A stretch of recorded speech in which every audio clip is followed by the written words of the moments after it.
So one of the things that is so important is to understand that boundaries are kind.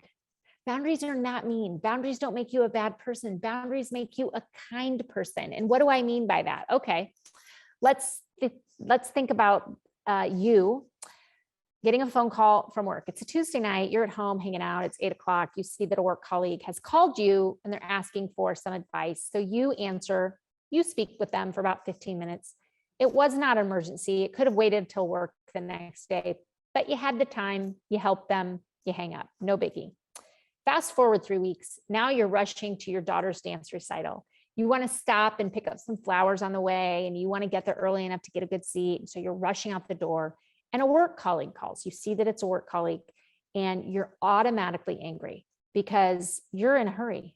And don't they know that it's rude to call after hours? And don't they know that they shouldn't be calling and expecting you to answer? But you answer and you talk to them really quickly, and you might be a little flippant or rude, and you might even talk badly about them, maybe to your spouse that night or your work colleague the next day. Like, do you know who called me when I was rushing out the door yesterday?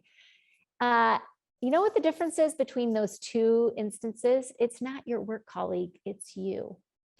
You don't have boundaries. You answered a work call at night, one night, and you were fine with it. How do you expect someone else to know you're not fine with it that night unless you set boundaries? So once I realized this, once I had this eye-opening moment that like, I am in charge of my boundaries, and if I don't communicate them, they don't exist to others. And it's really on me to show people how I want to live. And if I want to live not having interruptions at night that are not emergent, I have to set that boundary. And I have to say, I see you're calling me. I'll answer this tomorrow when I'm back at work. When you do that, you're being kind.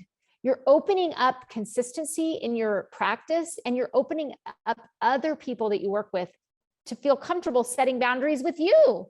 You're saying, I respect people's boundaries because here's mine. I'm communicating with them.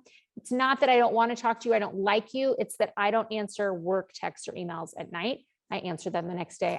I will be happy to help you with this issue tomorrow. Honestly, boundaries are extremely kind, and they build respect, and they build really safe workplaces. And so that's why I'm so passionate, and I talk about them in the book. If you haven't got the book, make sure you go to Amazon and order it. It is life-changing. And make sure you subscribe to the YouTube channel and my email list at becomebraveenough.com.